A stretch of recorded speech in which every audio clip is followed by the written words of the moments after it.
Alexander Fleming, 1881 to 1955. Alexander Fleming, the discoverer of penicillin, was born in 1881 in Lochfeld, Scotland. After graduating from the medical school of St. Mary's Hospital in London, Fleming engaged in immunological research.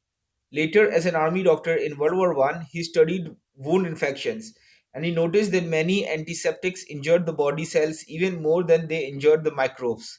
He realized that what was needed was some substance that, while it would harm bacteria, would not be harmful to human cells. After the war, Fleming returned to St. Mary's Hospital in 1922 while doing research there. He discovered a substance which he called lysozyme. Lysozyme, which is produced by the human body, which is a component of both mucus and tears, is not harmful to human cells. It destroys certain microbes, but unfortunately not those that are particularly harmful to man. The discovery, therefore, although interesting, was not of major importance. It was in 1928 that Fleming made his great discovery.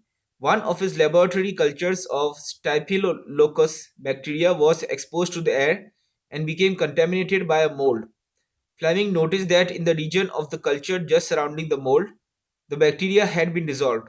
He correctly inferred that the mold was producing some substance which was toxic to the Staphylococcus bacteria.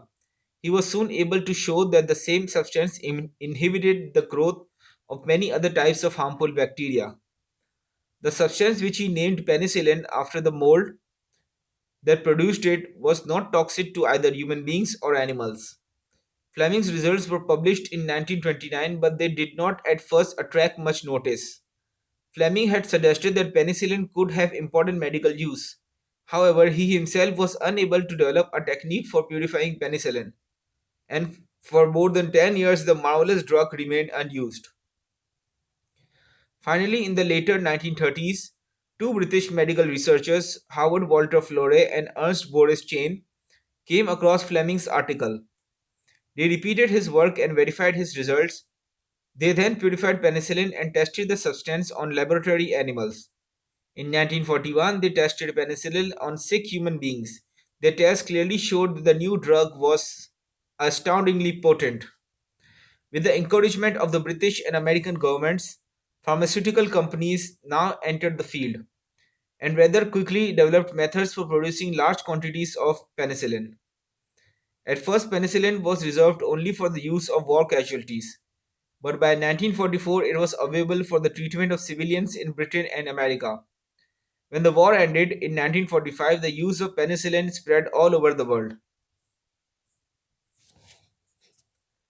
The discovery of penicillin greatly stimulated the research for other antibiotics, and that research has resulted in the discovery of many other medical drugs. Nevertheless, penicillin remains the most widely used antibiotic. One reason for its continued supremacy is that penicillin is effective against a very large variety of harmful microorganisms. The drug is useful in the treatment of syphilis, gonorrhea, scarlet fever, and diphtheria, as well as some forms of arthritis, bronchitis, meningitis, blood poisoning, boils, bone infections, pneumonia, gangrene, and various other ailments. Another advantage of penicillin is the wide margin of safety in its use. Doses of 50,000 units of penicillin are effective against some infections, but injections of 100 million units of penicillin a day have been given without ill effects.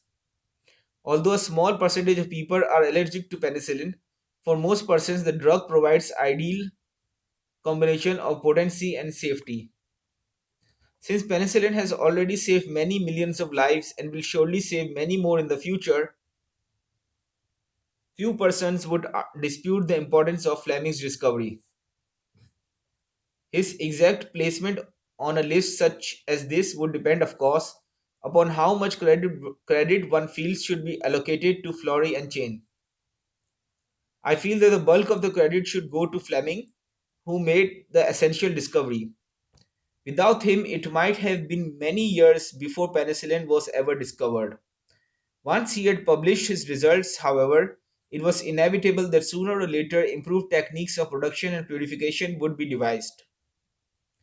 Fleming was happily married and had one child. In 1945, he was awarded a Nobel Prize for his discovery, sharing the award with Flore and Chain. Fleming died in 1955.